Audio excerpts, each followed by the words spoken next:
Fin de espacio publicitario. 105.9 LRM 708. 105.9 LRM 708.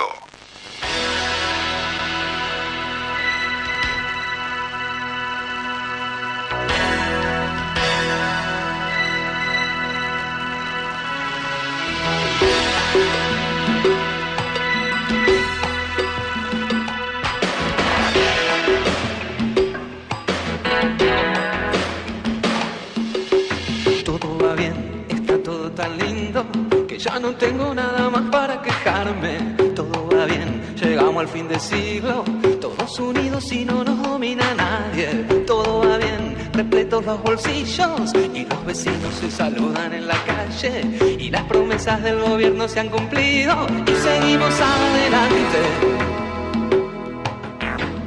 Por desconfiado me lo tengo merecido, veo fantasmas todavía en todas partes, sigo parado acá en el medio del camino y no puedo bailar la rumba del olvido, sigo en el compás de lo que se me cante y no puedo bailar la rumba del olvido, a mí me gusta más el ritmo del aguante.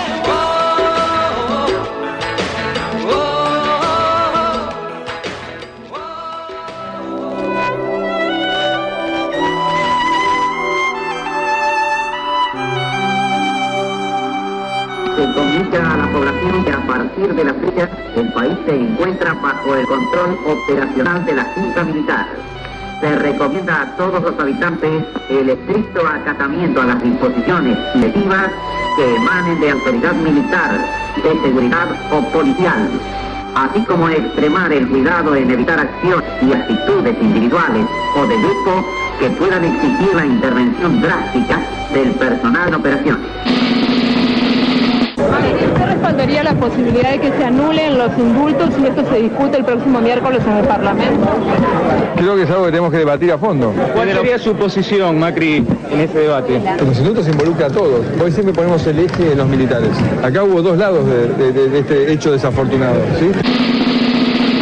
Frente al desaparecido, en tanto esté como tal, es una incógnita el desaparecido. Es una incógnita, es un desaparecido. No tiene entidad, no está, ni muerto ni vivo, está desaparecido.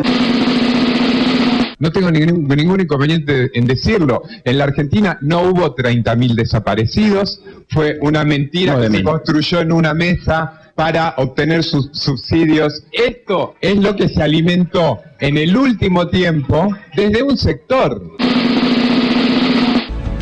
¿Fueron 30.000? No tengo idea. Eso es un debate en el cual yo no voy a entrar. O sea, si fueron 9.000 o 30.000, los que están, si son los que están anotados en un muro o son muchos más. Me parece que es una discusión que no tiene sentido.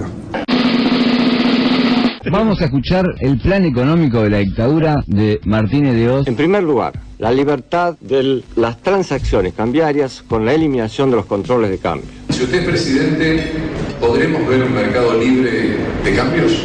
Bueno, es el ABC. Tenemos qué es lo que dice el flujo del mercado, cuál va a ser nuestro dólar de equilibrio. La eliminación de los controles de cambio. El cepo desaparece el 11 de diciembre. En segundo término, la libertad de exportación a través de la eliminación de las prohibiciones y de los impuestos a las exportaciones. Cero límite a la exportación, cero retención. Tercero, la libertad de importar con la eliminación de las prohibiciones, cuotas, licencias. ¿Se abren las importaciones en la Argentina? Hay que reabrir, por supuesto. Hay que reabrir, por supuesto. Nosotros no venimos a vengar la sangre de nuestros padres ni de los compañeros desaparecidos, porque a mí me falta mi viejo, pero a la Argentina le falta un estudiante, a la Argentina le falta un trabajador, a la Argentina le falta un ama de casa, le falta un estudiante de filosofía, le falta una madre. Señores jueces, quiero renunciar expresamente a toda pretensión de originalidad para cerrar esta requisitoria. Quiero utilizar una frase que no me pertenece, porque pertenece ya a todo el pueblo argentino. Señores jueces, nunca más. Silencio en la sala.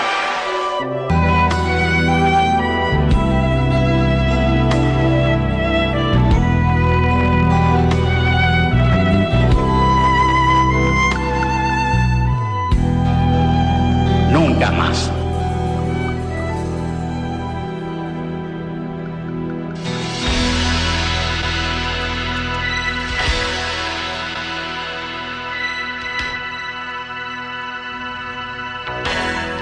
¿Qué tal? ¿Cómo les va? Muy, pero muy buenas tardes para todas, buenas tardes para todos, buenas tardes para toditas y buenas tardes para toditos. La memoria activa, la memoria que debería repetir una y mil veces aquella frase del fiscal Estracera: nunca más. ¿Cómo está usted, señora Lidia Opaso? Buenas tardes. Buenas tardes, Aníbal. Estoy aquí muy, pero muy bien. En un día muy especial, ¿no? Así es. Un día donde hay un pueblo movilizado, más allá de los intentos de este gobierno, que vamos a ver a lo largo del programa cuántas similitudes tiene con aquello que hoy estamos recordando con recogimiento y fundamentalmente con memoria, con mucha memoria. Una memoria que a veces me parece que al pueblo le falla. Así es, un día de memoria, de reflexión, de mucho respeto por todos aquellos desaparecidos, ¿no? Familiares que han sido víctimas a lo largo de todos estos años y que aún hoy siguen sufriendo. Aún tenemos desaparecidos, personas que no se sabe a dónde terminaron, dónde están sus cuerpos, qué fin sufrieron. Hay nietos por recuperar. Hay historias que aún están inconclusas y es una herida que sigue muy abierta en este país, más allá de que algunos quieran cerrarla.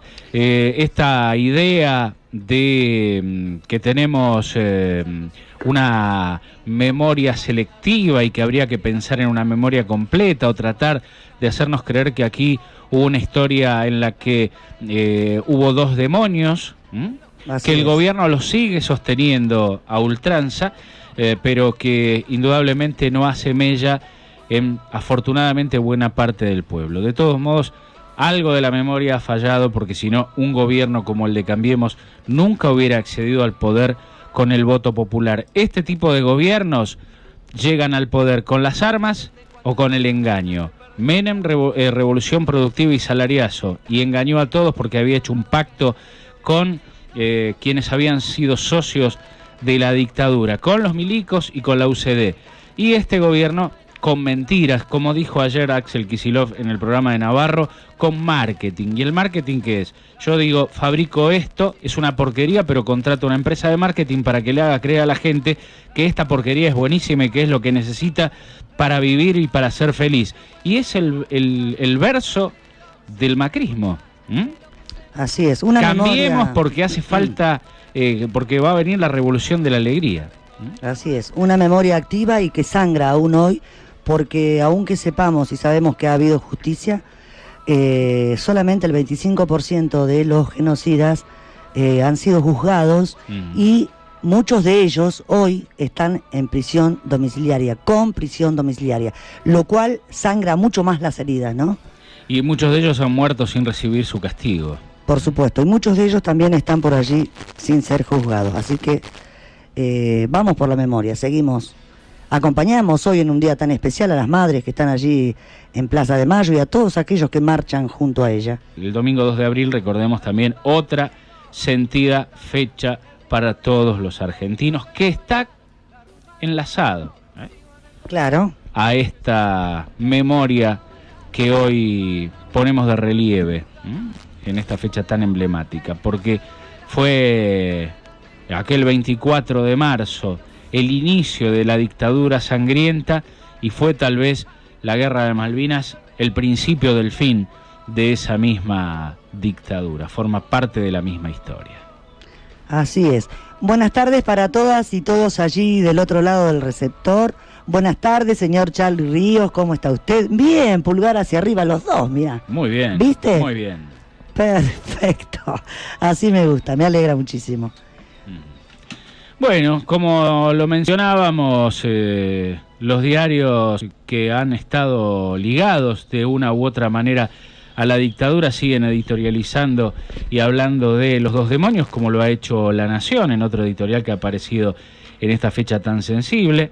Estela de Carlotto dijo que querer cambiar el feriado a movible para salir de paseo fue, bueno, una mala idea del gobierno, ¿no? Macri no está en el país. En un día tan importante está en Europa el tipo, ¿no? No, por cierto, no hubo acto oficial de parte del gobierno, ¿no? Lo cual se asume como que son ellos mismos un gobierno golpista. Después nos vamos a meter porque hay una información que habla de el repudiable mensaje de los diputados de Cambiemos en el Día de la Memoria, oportunismo político con los desaparecidos, y también, bueno, algunos personajes. En el diario La Nación también dibuja Nick, ¿no? Sí. Bueno, el dibujante acusado de plagio no pudo con su genio y volvió a quedar en el centro de la polémica por un dibujo realizado en el marco de este 24 de marzo y por supuesto las redes explotaron de ira contra el dibujante. Aquí dice Clarín, para mí estaba en la Gaturra, estaba en La Nación, está en Clarín también, claro, sí, claro. Es todo lo mismo. El mismo grupo. El secretario de Derechos Humanos, por su parte, afirmó que los 30.000 desaparecidos son una construcción, tal como lo dijo Darío Lo Pérfido. Claudio Abruj señaló a 41 años del golpe cívico y militar que 30.000 fue una construcción de una búsqueda de verdad y justicia, pero del otro lado tenemos que saber cuáles son los datos reales. Hoy lo escuché en C5N, hace un ratito estaba hablando con Llorente, que la verdad no me gustó mucho el comentario final de Llorente después de la nota con Abruj, porque dijo, acá hay mucha gente que tiene que arrepentirse, ¿no? Y volvió a abonar la teoría de los dos demonios solapadamente. Digo, están en todas partes, ¿eh? En C5N también tenemos tipos que reivindican la teoría de los dos demonios. Mientras tanto hay una multitud que está copando la Plaza de Mayo por este Día de la Memoria, la Verdad y la Justicia. Pero si le parece, Opaso, vamos a las líneas para nuestros oyentes, la forma en que se comunican con nosotros y a presentar el programa. Para comunicarte con nosotros, llama al 3471 al 1550 4056 o escribí en nuestro muro, buscanos como El Ritmo del Aguante o hacelo en nuestro correo electrónico elritmodelaguante@hotmail.com. Muy bien, Charlie Ríos nos pone en el aire, la señora Lilia Opaso, hoy la columna de todos los viernes con nuestro querido Roberto Rojas, a menos que por allí desde algún lugar remoto, un tanto oculto, corten las comunicaciones, porque suele suceder que cuando hay manifestaciones multitudinarias en Plaza de Mayo los celulares no funcionan, vaya a saber uno por qué. Sí. No creo que sea porque está toda la gente junta, y menos en el propio microcentro de la ciudad, pero a veces los teléfonos no funcionan. Y no es una manera de disculpas, sino que ya lo hablamos con Roberto, vamos a intentar el contacto, pero teniendo en cuenta que hay alguna posibilidad, alguna probabilidad de que los celulares estén interrumpidos o que la señal esté cortada.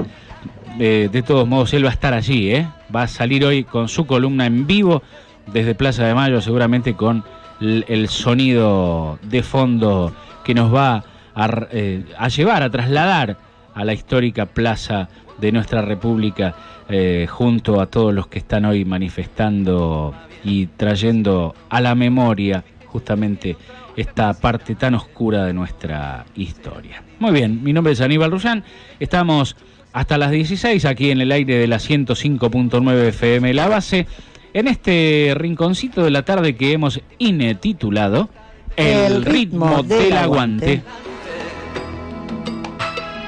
Me está cansando siempre más de lo mismo. Para en la ronda, yo quiero bajarme un paso más y nos caemos al abismo y no puedo bailar la rumba del olvido.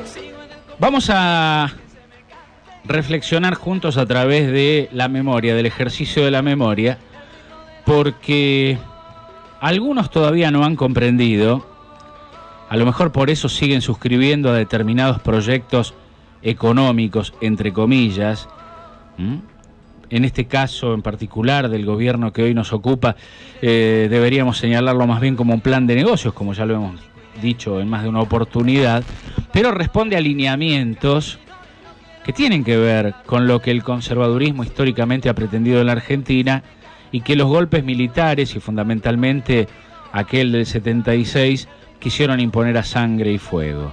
Pero no quedó allí la cosa.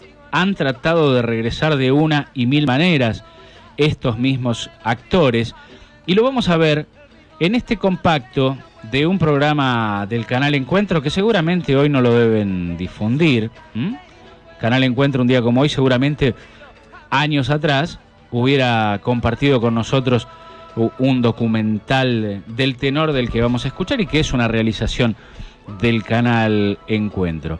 Quiero que presten mucha atención a lo que se explica con respecto al plan económico que quiso imponer la dictadura militar. Preste atención, son casi 11 minutos de audio, pero vale la pena porque esto es hacer efectivo el ejercicio de la memoria. La ciudadanía espera con ansias el anuncio del plan económico del nuevo gobierno de facto. El ministro Martínez de Hoz, durante 2 horas, le habla a la sociedad. Me corresponde asumir la responsabilidad del Ministerio de Economía de la Nación en el curso de una de las peores crisis económicas que ha padecido nuestro país, quizás la peor. Para revertir la situación actual en el menor plazo posible, todos los argentinos, sin distinción, deberán poner su esfuerzo y realizar su contribución. El denominado Programa de Recuperación, Saneamiento y Expansión de la Economía apunta a reducir el déficit fiscal y controlar la inflación. Pero las medidas de tinte neoliberal terminarán provocando la destrucción del Estado industrialista e interventor. Se eliminan las retenciones a la exportación de productos agropecuarios.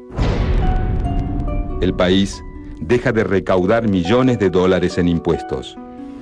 También se promueve la reducción de aranceles a las importaciones.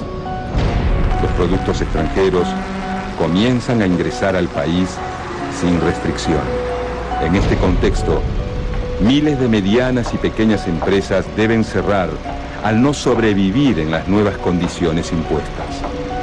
Por otra parte, se libera el mercado cambiario y financiero. Esto provocará un fuerte déficit fiscal.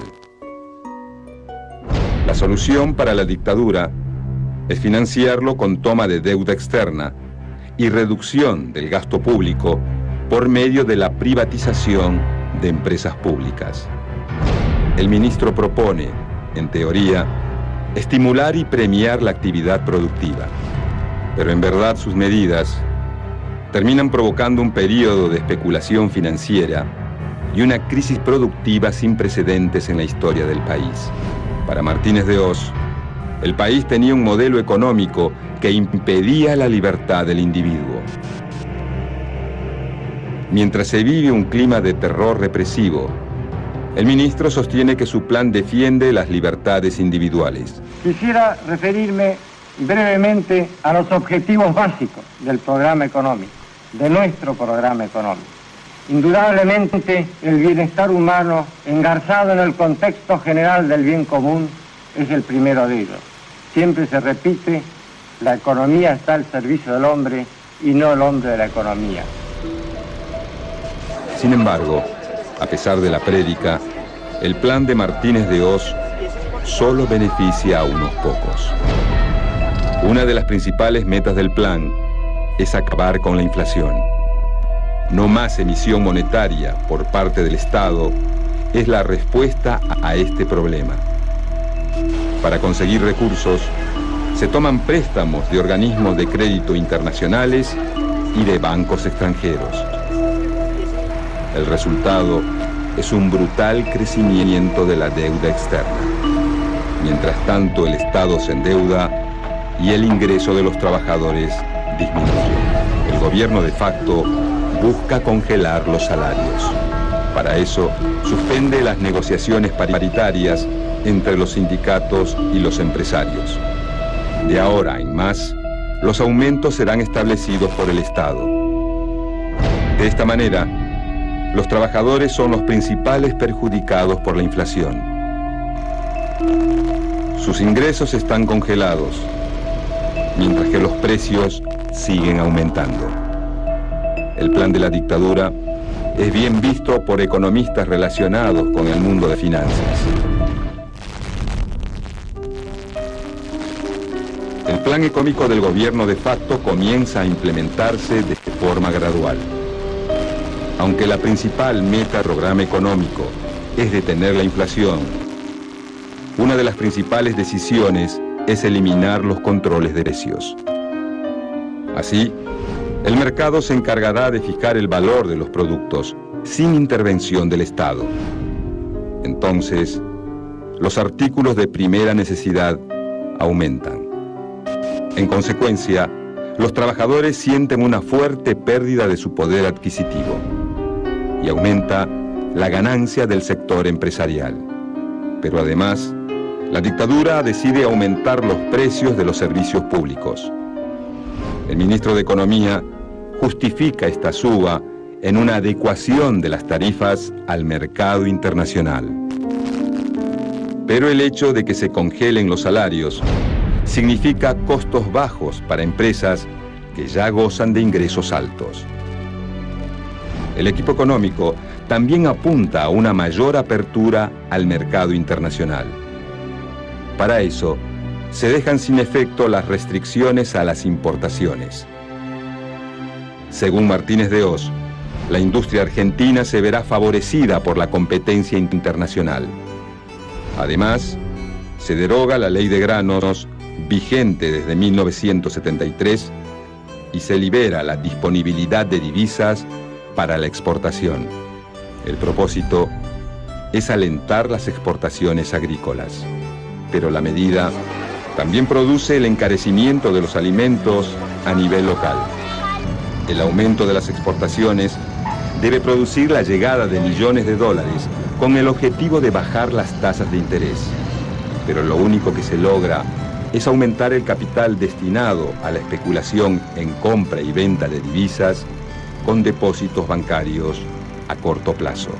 Sin embargo, a pesar de todo, hacia fines de 1976, el plan económico de la dictadura encabezada por Videla parece exitoso.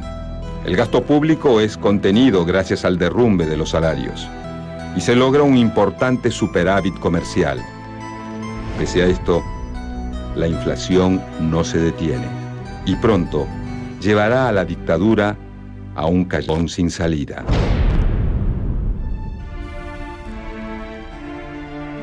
En mayo de 1977, el gobierno de facto encabezado por Videla anuncia una serie de medidas que terminarán perjudicando a miles de ahorristas y pequeños empresarios.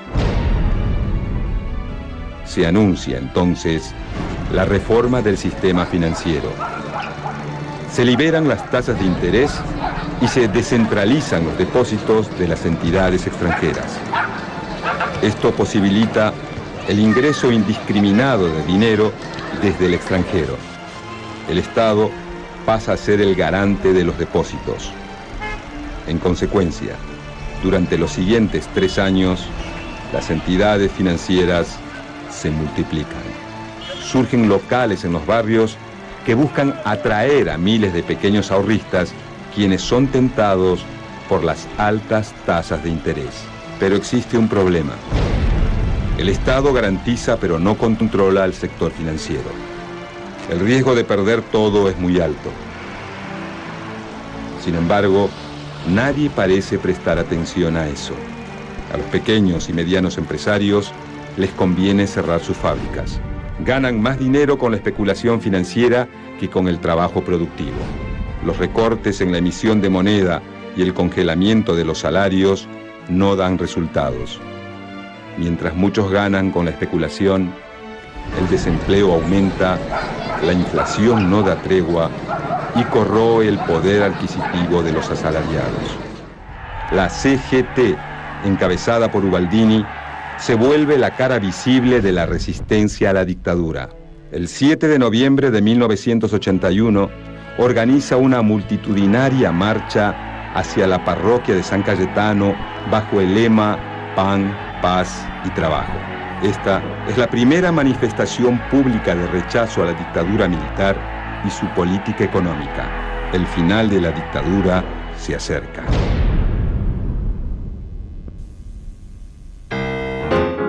gestión de Martínez de Hoz deja al Estado en una grave situación financiera. Durante 1982 y 1983, la dictadura intenta gestionar la crisis.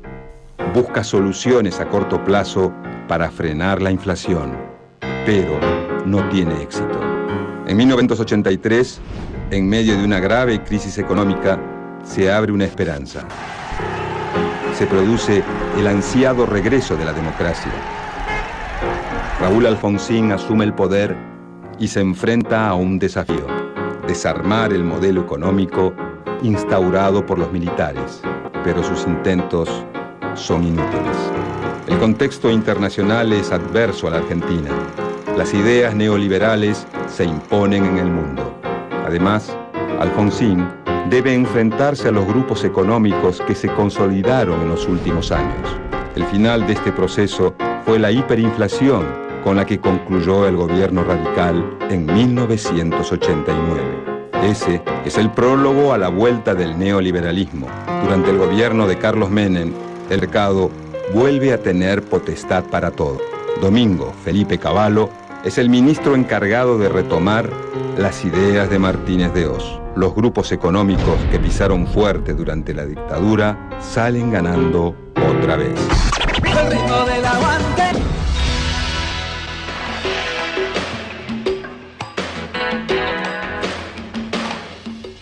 Tal vez podríamos cerrar este informe completísimo del canal Encuentro señalando que en el 2015 y con el voto popular, con 51% de los votos de una población desmemoriada, estos mismos intereses volvieron al poder.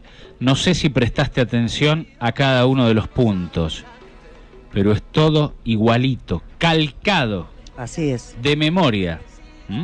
Lo mismo que quiso hacer la dictadura del 76 es lo que está queriendo hacer Cambiemos, y los mismos argumentos son esgrimidos hoy, tal cual como lo hicieron los militares y como lo hizo José Alfredo Martínez de Hoz, con perdón de la palabra, en aquel entonces. Así es, tremendo, da escalofrío, ¿no? Escuchar el plan de gobierno que tenían y el que tienen hoy. Así es. Una pequeña diferencia. Hubo un señor que se llamó Saúl Ubaldini. Igual esperó unos años, porque recién en el 81 reaccionó la CGT, desde el 76 que estaba la dictadura. Pero fue una CGT que fue tomando fuerza en medio de un momento en el cual los sindicalistas eran desaparecidos, torturados, muertos. No era en el contexto actual. Había que tener mucho coraje para enfrentar a esa dictadura, y Ubaldini lo tuvo. Y aquella marcha de paz, pan y trabajo marcó el comienzo del fin de la dictadura militar.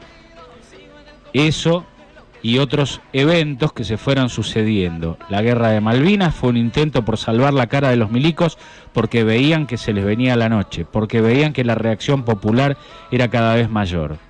Pero hubo otros estallidos que tal vez no tienen tanta trascendencia.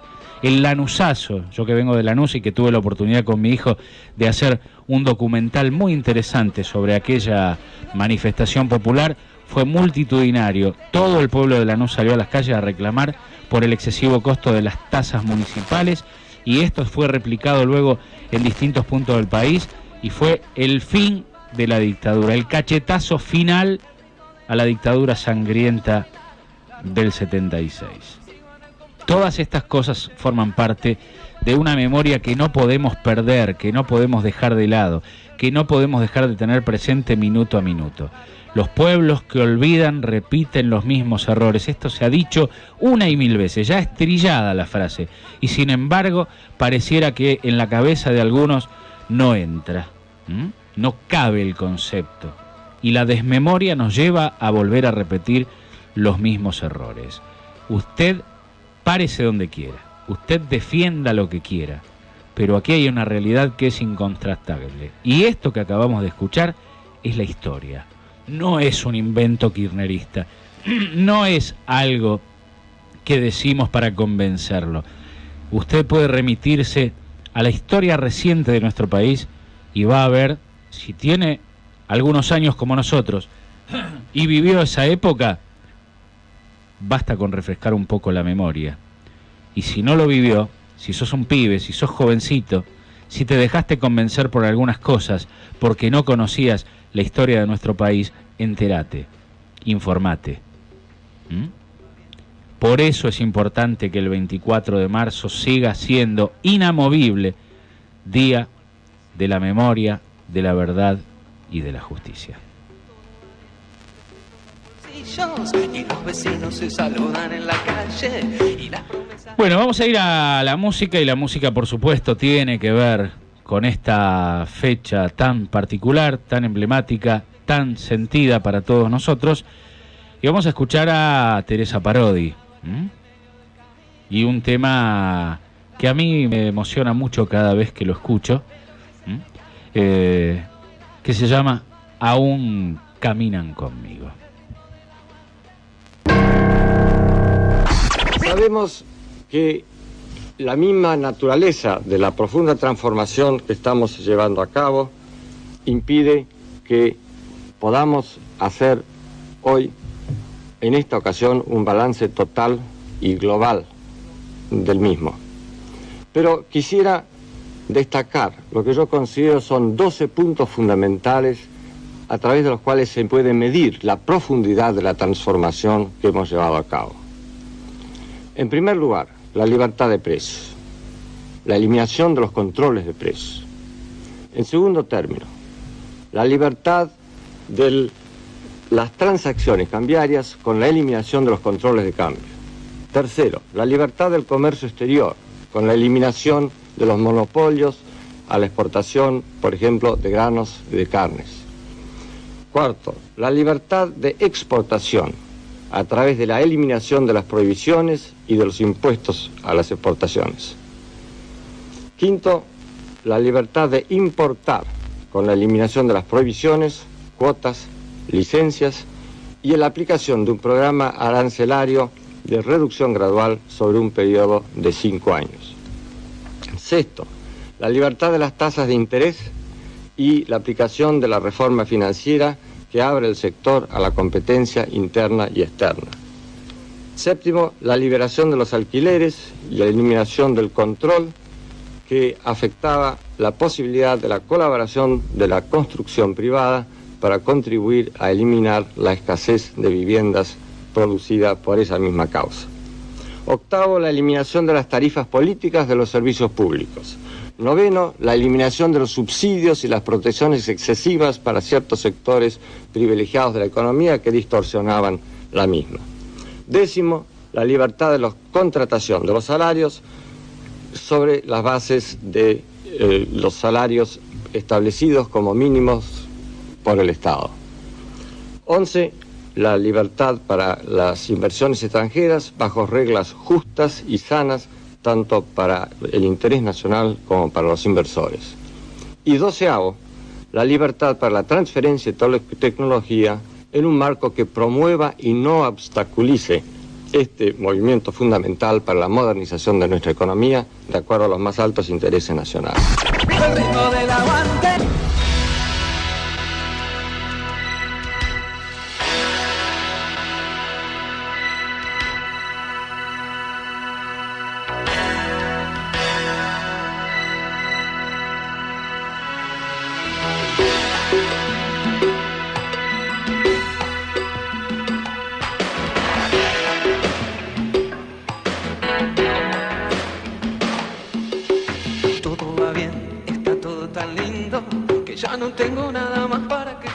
Bueno, por si quedaba alguna duda, porque aquello era un documental donde se explicaba, pero aquí fue el propio José Alfredo Martínez de Oz quien lo dijo, ¿no? En el cierre de la tanda. Una pequeña aclaración con respecto al tema Aún caminan conmigo de Teresa Parodi. Yo lo tomé de una manera muy personal y dije, a mí me emociona de gran manera. Él me corrigió, me dijo, a todos nos emociona, y es verdad, a Charlie, a Lili, y yo creo que a buena parte de nuestra audiencia también le debe producir sensaciones muy fuertes escuchar a Teresa Parodi hablando de los desaparecidos en esta hermosa y tan sentida canción. Hay un mensaje de Osvaldo Contreras que me gustaría que lo comentes. Osvaldo, que está siempre prendido allí, y que dijo algo que es muy importante porque tiene que ver con esto del ejercicio de la memoria. Así es. Un abrazo, Osvaldo, que está siempre allí del otro lado haciéndonos el aguante. Larralde lo dijo. Lo malo siempre es bueno verlo otra vez. Bien, exactamente. Porque lo malo, cuando uno lo tiene presente, evita que uno vuelva a meterse en ello, ¿no? Por supuesto. Si uno lo ve una vez y otra vez y otra vez, recuerda, che, esto fue muy malo, no volvamos a eso. Así no es. podemos volver a eso. No sé si coincidirá con nosotros, seguramente sí, nuestro querido amigo Roberto Rojas, que no está todavía en la Plaza de Mayo. En un rato seguramente irá para allá, pero por otro lado es bueno porque técnicamente lo vamos a escuchar mucho mejor y vamos a disfrutar mucho más en profundidad lo que tenga para comentarnos. Saludos. Buenísimo. Buenas tardes, Roberto, ¿cómo estás? Buenas tardes, Lili, buenas tardes, Aníbal, y a toda la audiencia. Sí, lamentablemente por cuestiones personales, sin importancia, en realidad, la rotura de un caño y tener que pedir a alguien que te lo venga a arreglar para no quedarte todo el fin de semana sin agua, me impidió todavía llegar a la plaza, pero en un rato seguramente voy a estar por ahí, como todos los 24, que es una reunión, más allá de que es el Día de la Memoria, y todos sabemos lo que conmemoramos, sabemos que es una reunión del pueblo en la Plaza del Pueblo. Así es. Y realmente me parece que la importancia del 24 tiene que ver con no olvidar qué es lo que pasó ese fatídico 24 de marzo de 1976, donde además del asesinato, de las violaciones, de las cosas terribles que puede hacer un ser humano, si es que se puede calificar de esta manera, una persona que actúa de ese modo, que es violar a una persona, una mujer indefensa, electrocutar un feto, y lo digo porque es tan desagradable que uno tiene que sentir el dolor en los oídos de lo que fue la dictadura militar genocida del 76, la dictadura cívico-militar. Allá tuvimos la suerte que por una presentación del senador Darío Díaz Pérez en la provincia de Buenos Aires se sacó la ley de la memoria para que todos los actos públicos dentro de la provincia de Buenos Aires se tenga que decir dictadura cívico-militar y todos los actos que sean respecto a ese fatídico momento de la historia argentina, y que son 30.000 desaparecidos, ¿no? Que algunos parecen ahora obviarlo, como los diputados de Cambiemos, que sacaron un cartel que se acabó el curro con los derechos humanos, que verdaderamente es una falta de respeto a la memoria de todos los que han sido torturados por esa dictadura cívico-militar. Por otro lado, el embate que fue la dictadura militar y la filosofía bestial de esa dictadura del hombre, el lobo del hombre, no ha terminado. Y no ha terminado porque los inconvenientes económicos que se generaron por el modelo de Martínez de Oz, que el video es justamente de los anuncios en la asunción como ministro de Economía, que justamente son los anuncios que siempre tratan de imponernos a los países centrales para mantener esa relación centro-periferia y esa división internacional del trabajo, donde el rol nuestro es casi ser esclavos, ¿no? Lamentablemente hay argentinos que todavía siguen defendiendo esas políticas económicas, y así como en la dictadura nos dejaron una deuda que Isabel Martínez de Perón dejó en $100.000 millones, y la dictadura nos pasó a $51.000 millones, así como la concentración de las industrias, y a través, muchas veces como en el caso de Papel Prensa, a través de la tortura y directamente del pillaje, se ha concentrado en pocas manos, así como se han cerrado casi el 43% de las industrias locales. Verdaderamente nunca, pese a la recuperación del kirchnerismo, se ha llegado al Producto Bruto Industrial per cápita que teníamos antes de la dictadura militar. O sea que el retraso que significó en el desarrollo económico de nuestra industria de punta, de nuestro conocimiento, todavía seguimos teniendo los problemas heredados por esta política económica, que lamentablemente, tengo que decirlo, es la misma política económica que está llevando adelante este gobierno. Y paso a detallar unos datos. Solamente entre las LEVAC, que se están emitiendo alrededor de 15.900 millones de pesos, que se está pagando, se tiene que pagar por semana de interés, y ya el volumen es de 700.000 millones de pesos, que es prácticamente la reserva del Banco Central. Lo que nos están dejando realmente es una herencia nefasta, y esa sí va a ser la pesada herencia, porque para poder salir de esa misma herencia que nos dejó esta misma ideología en la dictadura militar, recién pudimos salir con el default y la renegociación del default de Néstor Kirchner. El default que obviamente no hizo Néstor, sino que hizo Rodríguez Sá, y sí tuvo que solucionar Néstor Kirchner. Y incluyendo la renegociación del 2010. Con lo cual, no hemos podido alcanzar la curva de crecimiento y desarrollo que teníamos por habitante en la aplicación industrial en el año 76. Significa que hoy en día los argentinos debemos estar con industrias y tecnologías de punta, y ya vemos que nuevamente este modelo nos lleva a reprimarizar, a cerrar industrias, a abrir importaciones sin ningún tipo de control, exponer nuestras empresas industriales al dumping, a la trampa, y lamentablemente ya estamos viendo cómo las empresas pequeñas y medianas se empiezan a cerrar, cada una con distinta suerte, algunos dueños indemnizan, otros vacían las empresas, y el desempleo nuevamente se empieza a disparar, los salarios reales empiezan a caer, el consumo cae desmedidamente, y ese fue el gran trabajo que hizo Martínez de Oz, que después también se profundizó con el consenso de Washington durante el kirchnerismo, y que ahora nuevamente es lo que todos estos argentinos que estamos saliendo a las calles a reclamar en todo el país, porque no solo pasa en Plaza de Mayo, donde se juntan 400.000 o 500.000 personas, sino que en cada plaza de las ciudades del país la gente sale a reclamar, es porque se está ya sintiendo el retraso de este modelo económico.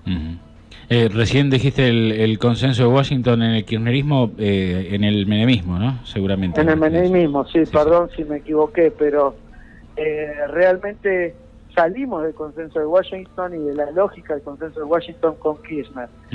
Y realmente volver a tener que discutir esos puntos que tienen que ver con la apertura indiscriminada, con la comenzar a lavar a los platos a los científicos, con volver a ver que hay empresas que funcionaban y que ahora cierran, y que los empleados tienen que tomar las plantas porque no les pueden pagar los salarios, o los empresarios a veces no pagan adredemente para una mejor negociación o para que entre dentro de la quiebra, vaya a saber cuál es la estrategia detrás de eso.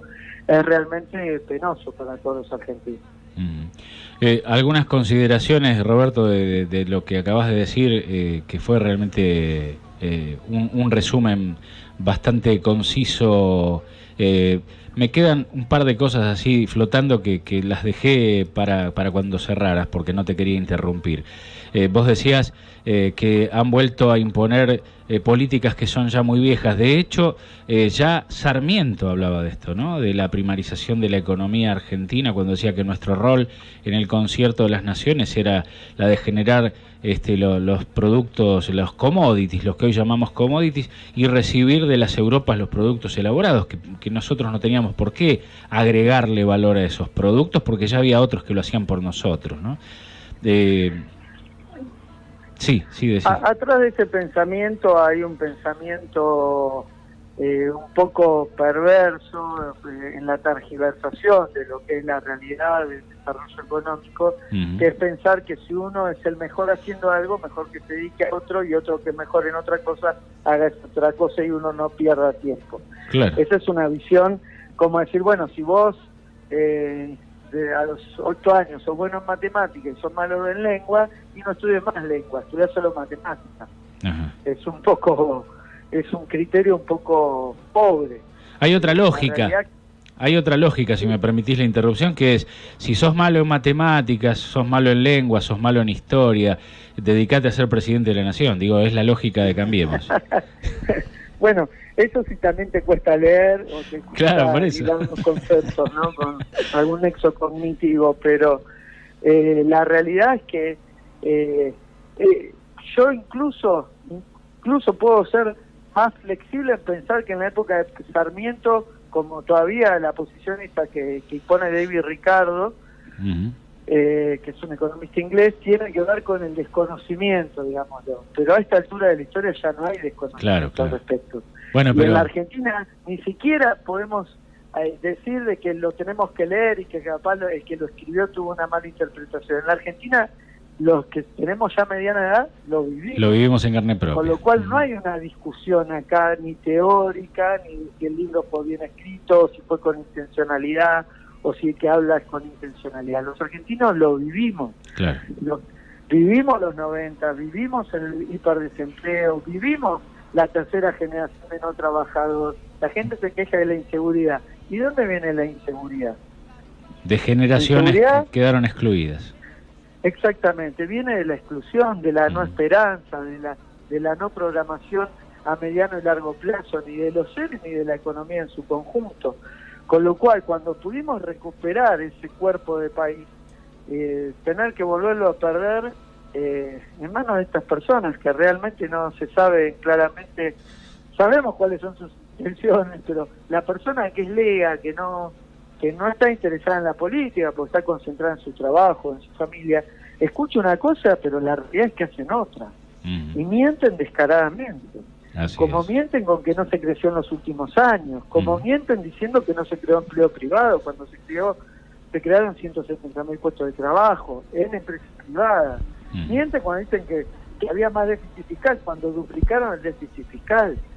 Ni hablar de la deuda, que ahí no mienten, no dicen nada, hacen silencio. Sí, pero hay una mentira. Miente descaradamente. Pero allí también hay una mentira, Roberto, porque ellos dicen que tomaron un país en default porque había un 7% de ahorristas que no habían cobrado, que eran los buitres, que eran los especuladores financieros internacionales, que compraron deuda argentina a precio vil y querían cobrar fortunas, y ellos supuestamente nos sacaron del default pagándole a esos delincuentes a consecuencia del hambre del pueblo. Entonces, el supuesto default olvida, en esa proclama que ellos realizan, que hubo un 93% que cobró en aquella reestructuración de la deuda que llevó adelante Néstor Kirchner y que fue aprobada por los sanos y saludables pensadores argentinos y, por supuesto, criticada por este sector que hoy está nuevamente en el poder. Y eso también es una mentira, porque dicen que nos sacaron del default, pagaron a los fondos buitres, pero la Argentina ya se endeudó en 50.000 millones y hace menos de una semana Mauricio Macri, hablando con Majul, se jactaba de que para el 2017 tenemos disponibles otros 50.000, es decir que al final del segundo año de mandato de Cambiemos vamos a tener una deuda externa de 100.000 millones, más el doble de lo que dejó la dictadura en todos los años que estuvo. Exactamente, pero además te digo algo, el arreglo que ellos hicieron con los tenedores de bono en default que estaban en juicio no eran el 7%, eran el 0,48%. Además, que eran los fondos buitres. Además de eso, te digo algo más, la deuda que ellos toman, y yo no escuché ese comentario del presidente, muy probablemente tenga que ver con la revisión del artículo 4 que pide el Fondo Monetario Internacional, y es que por eso están tan empecinados de no superar el 18% en los acuerdos salariales, porque si se cierran el 18 o 20%, van a aprobarnos el artículo 4, la revisión que hace el fondo, y automáticamente nos van a poder dar un crédito flexible que probablemente sea cercano a los 50.000 millones de dólares. Así es. Con lo cual es la vuelta al Fondo Monetario Internacional, a la injerencia de este organismo en la política local, y para el gobierno que venga después de este gobierno, va a ser realmente muy difícil poder reestructurar nuevamente una sociedad productiva en términos modernos. Realmente eso, más las LEVA, que el día que los tenedores de LEVA digan, bueno, yo no quiero que me renueve más, yo quiero cobrar, realmente vamos a tener un problema macroeconómico muy serio, muy serio, similar al del 2001 o al del 89. Así es. Otra consideración que de alguna de las cosas que señalabas en tu comentario inicial, algo que la gente tal vez no lo tiene muy presente, pero durante los 12 años del kirchnerismo se reabrieron las escuelas técnicas en la Argentina que estaban desaparecidas, formaban parte de, utilizando esta frase que hoy la memoria, la verdad y la justicia nos trae sobre el tapete, parece que habían desaparecido también las escuelas técnicas, no parece, habían desaparecido de hecho, y en los 12 años del kirchnerismo se reabrieron una cantidad importantísima de escuelas técnicas. Fíjate cómo es esto de desandar y de volver a aquella tendencia, que tenemos un ministro de Educación que además de no estar capacitado en absoluto para ocupar el cargo, como tantos funcionarios de Cambiemos, tiene un agravante. Habla con total desparpajo de que en la Argentina hacen falta pilotos de dron. Y entonces hay que ocuparse de esto porque esto es apuntar a las nuevas tecnologías y al futuro. Pilotos de dron. Bueno, mi nene más chico, que tiene 19 años, creo que hace ya unos cuantos años hubiera tomado un dron y lo hubiera... Mi hijo mayor nació con la computadora bajo el brazo y tiene 30 añs. Agarra un dron y hace lo que quiere con el dron. Digo, hay que estudiar para piloto de dron. O sea, ya la tomadura de pelo creo que es gravísima, ¿no? Dentro de lo que fue la reforma educativa, la ley de 1994 fue la que quitó las escuelas nacionales de educación técnica, las famosas CENET, y se recuperaron a través de la ley del 2006 que hizo Néstor Kirchner. Realmente lo que sucedió en el 2005 fue que era tanto el crecimiento, veníamos creciendo al 9,2, 8, y pico, que el verdadero problema es que no se encontraban técnicos capacitados para salir de ese cuello de botella, con lo cual hubo una competencia entre las compañías de los diferentes sectores para sacar técnicos, porque no había, porque los que se habían retirado en los 90 se habían jubilado, muchos ya no vivían, y no se habían producido las nuevas camadas de técnicos. Para salir de ese cuello de botella es que se generan los centros de formación profesional con capacidades para personas con cualidades específicas, donde se le tomaba un examen con un comité de notables de cada especialidad que determinaba si estaba capacitado para, aún no teniendo la formación formal, para estar certificado como si tuviese esa especificidad. Y además se recrean las escuelas nacionales técnicas, que es un salto nuevamente hacia cosas. Pero ¿qué pasa? Cuando uno arma, tiene que esperar 4 o 5 años para que el chico pueda manejar la maquinaria, por ejemplo los tornos o lo que sea. Lo que sucedía es que en cuarto año venían las empresas y los contrataban con salarios muchas veces más altos que los que percibían sus padres, con lo cual el incentivo para dejar de estudiar era muy fuerte. Hoy en día nuevamente volvemos a escuchar hoy en día que ya se quiere volver a cambiar la Ley Nacional de Educación para volver al concepto que tienen los países centrales de cuál es el rol que debe ocupar la Argentina. Es verdaderamente lamentable porque una senda del desarrollo en los países que muchas veces escuchamos a distintos expertos decir, como Corea, como los países asiáticos, como Japón, es en el sentido de generar conocimiento y empatía y solidaridad productiva entre el Estado, las empresas privadas y el mundo del conocimiento, llevan 25 o 30 años a consolidarse este tipo de modelos. Si estamos cambiando cada 10, 12 años, lamentablemente lo que pasa es que volvemos atrás, porque hoy un chico que tiene 13 años, que va a saber que no va a conseguir trabajo como técnico, no va a empezar una escuela técnica. Entonces, aunque busquemos recomponer nuevamente el sector productivo y de industria, dentro de unos años nos van a volver a faltar los técnicos. Así. Por eso realmente me parece que es importante escuchar el discurso de Martínez, escuchar el discurso de Trargay en su asunción, escuchar, si es que podemos decir, los conceptos, porque no sé cómo calificarnos que tiene el ministro Duhovne, y ni hablar del perfil que tiene el ministro Esteban Bullrich, que realmente este país, que tuvo personas como Sileoni, como Filmo, verdaderamente con una currícula increíble, con toda una vida de abdicación dedicado al estudio, a mejorar la educación argentina, es lamentable tener que estar escuchando esto. Pero, por otro lado, empobrecer, como hizo el gobierno, la imagen de la educación pública, cuando casi todos nuestros científicos, me atrevería a decir que el 90% más del CONICET son todos egresados de la educación pública, no de la educación privada. Con lo cual, nuestros 5 premios Nobel son fruto de la educación pública. La ascendencia social es fruto de la educación pública. Que la Argentina sea un país con una clase media ampliada como tiene Argentina, que no es lo que pasa en el resto de Latinoamérica, además de otras políticas macroeconómicas como las que generó el peronismo, tiene que ver con la educación pública y con la defensa de esa educación pública. Así es. Roberto, como decíamos, un día muy importante donde conmemoramos la memoria activa, ¿no? Activa, aquellos que tenemos memoria todavía, y gracias a Dios somos muchos. Tenemos un presidente ausente hoy, sin un acto por parte del gobierno por el Día de la Memoria, por un lado. Por otro lado, podemos decir que tenemos un pueblo que parece que se cansó y dijo basta, y salieron a las calles a reclamar por paritarias nacionales, como lo hicieron nuestros docentes argentinos, lo cual en cierta forma nos da, digamos, un cierto respiro como argentinos, decir tanto que pensábamos en este pueblo tranquilo, silencioso, ¿no? Adormecido.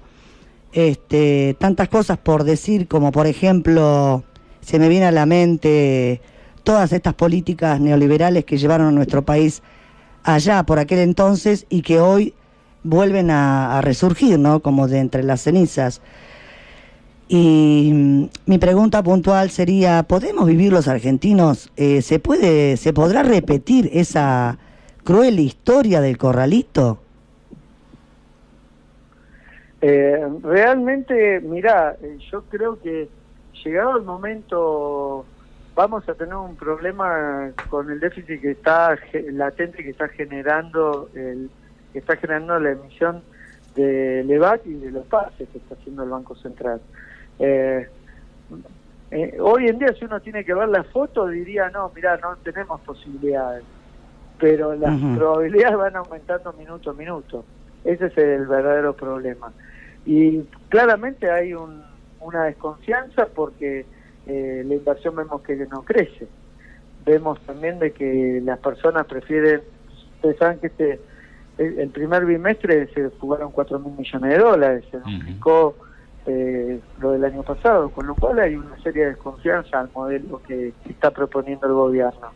Y verdaderamente cuando lleguemos a ese límite y teniendo que pagar además los intereses de la deuda externa que tomó este gobierno, verdaderamente van a tener que tomar algunas decisiones duras los que tengan la necesidad de sanear la economía realmente, porque sanear la economía es eso, cuando tenés deuda, cuando no tenés crecimiento, cuando no tenés producción, cuando tenés inflación, cuando tenés caída de inversión, que es el modelo que nos impuso el macrismo. Claro, y esto fue así, ¿no? Porque en la época de la Rúa se le dio soga desde el Fondo Monetario Internacional, megacanje, blindaje, mucho dinero que supuestamente venía para resolver los problemas, y el final de eso fue justamente lo que decía Lili, ¿no? El corralito financiero que terminó con los ahorros de buena parte de los argentinos. Es que si no hay crecimiento, si no hay desarrollo, todas esas medidas que se pueden tomar, que si fuera en función del desarrollo, podemos hasta decir, bueno, fue una buena medida en algún momento coyuntural, cuando solamente para financiar la bicicleta financiera lo que sucede es que produce una hecatombe. Y lo que estamos viendo es eso con este gobierno, porque realmente no hay ninguna variable que sea positiva. No es que decimos, bueno, crecieron una cantidad de industrias, bueno, se incorpora tecnología, bueno, hay mucha inversión. No hay ni inversión extranjera ni inversión local. Con lo cual, todo lo que podemos ver es negativo. Con lo cual, ¿para qué se está usando el dinero que se toma prestado? Tampoco vemos un boom de obras, no hay un boom de gasto público en obras. Con lo cual, ¿dónde está ese dinero? ¿Quién se lo está llevando? Roberto, la última por mi parte, más que una pregunta, es tu opinión con respecto a un comentario que yo hice para saber si coincidís más o menos o no, o si dije una burrada, porque también puede pasar, ¿no? Que uno diga cosas y sean burradas. Yo hacía un comentario ayer o antes de ayer señalando que hay un sector del empresariado, esos empresarios inescrupulosos que tienen esta metodología. Compran una empresa que está más o menos funcionando, la exprimen, cuando ven que ya no da para más, la vacían y luego se retiran. Y yo decía que en medio de esta crisis social que se está dando en la Argentina, de esta ebullición popular que está tomando las calles, me da la sensación de que estamos ante un gobierno en retirada. Digo, hicieron negocios. Esto no es un plan económico, indudablemente es un plan de negocios. Hicieron negocios, exprimieron, vacían y se van. ¿Puede ser un posible cuadro, un posible panorama de lo que está sucediendo hoy con este gobierno? Mira, yo no quiero afirmar algo. Lo que sí te puedo decir es que claramente este es un año electoral y no se ven que las variables que se recuperan en los años electorales se están recuperando. Con lo cual parece ser que el gobierno se desentiende de la política. Y eso me parece sospechoso. Bien, creo que fue contundente, no hace falta agregar nada más. Robert, ¿nos reencontramos la semana que viene? Dale, Aníbal, un abrazo a Lili y un abrazo a todos los radioescuchas. Bien, cuando estés allí en la plaza y cantes alguna consigna... Canta por nosotros. Canta por nosotros. Un abrazo enorme, muchas gracias, seguramente, Roberto. Un abrazo, chao. Hasta la semana que viene. Bueno, allí estaba Roberto Rojas, nuestro querido economista, profesor de la Universidad Nacional de Buenos Aires, que, bueno, tuvo un problemita doméstico, se retrasó en su ida a la plaza, pero ya en un... Claro, porque ya es un señor casado, no te olvides. Claro, es verdad, es verdad. Tiene todos los dimes y diretes que tenemos todos en el hogar, a veces, ¿no? Así es. Muy bien, Opaso, hoy programa especial, nos hemos pasado acá, Charlie ni siquiera nos miró torcido como diciendo, ¿y para cuándo? No. Así que vamos a abusar de su gentileza un minuto. Y les cuento que hay una fotografía a la cual hacía referencia Roberto en su comentario, y lo mencionábamos también en el arranque. Los diputados del PRO se tomaron una fotografía, todos allí encolumnaditos, sí, en una especie de banderita de fondo negro con letras blancas que toman algunos de los diputados, los que están de rodillas delante, porque parece la foto de un equipo de fútbol. Nunca más a los negocios con los derechos humanos, pusieron. Y en otro con letras mucho más pequeñas, pero ojo con esto porque aquí hay una trampita y después la vamos a develar rápidamente. Dice, nunca más a la interrupción del orden democrático. Ya se sabe que nunca más va a haber interrupción del orden democrático. Ahora uno debería preguntarse es una por amenaza. qué. Claro. Yo lo veo uno así. Debería preguntarse por qué está comprando tantos aviones, barcos. Bueno, el domingo va a haber un interesante informe de Roberto Navarro en la vuelta de Economía Política, que pregunta en el avance, ¿contra quién va a la guerra Mauricio Macri, que compra tanto armamento, tanques, aviones, buques, armas? ¿Contra quién quiere ir a la guerra Mauricio Macri? ¿A quién quiere enfrentar? O compra para apoyar a alguien, porque bueno, también puede ser. Nunca más a la interrupción del orden democrático puede tener varios significados. Sí, varias lecturas. ¿Y este acá? Este es el que dice nunca más a los negocios de los derechos humanos. Y sí, ellos letra más grande.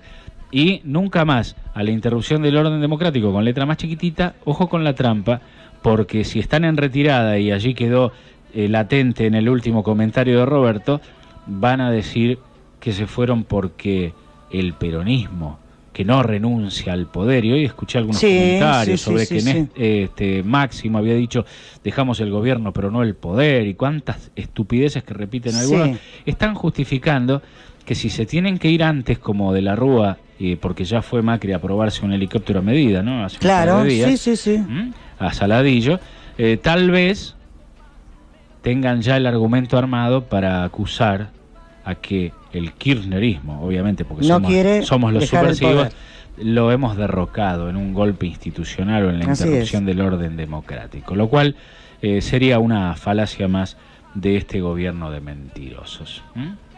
Bien, pasados ya 20 minutos o paso de un montón horario, agradeciéndole la paciencia y también el aguante, porque él también nos hace el ritmo del aguante y se suma a este ejercicio de la memoria. Y está allí atento a nuestros audios y a nuestros comentarios y a lo que la gente...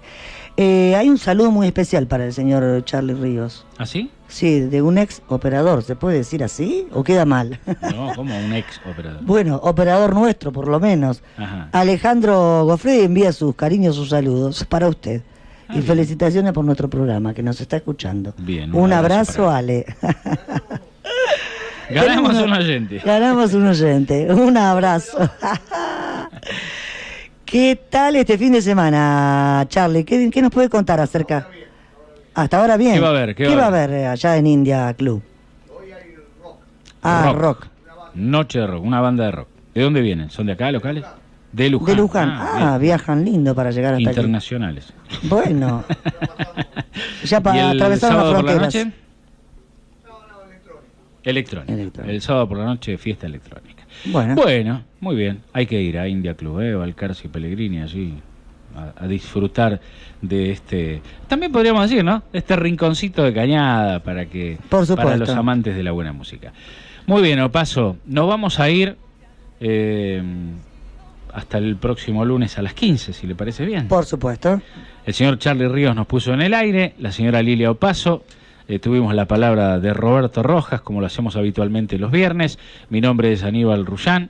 Sigamos haciendo uso de nuestra memoria. Sigamos manteniendo la memoria activa, como dice Ignacio Copani en esa hermosa canción que no anunciamos, pero que estaba en la edición inicial y la dejamos completa porque es tan profunda la letra.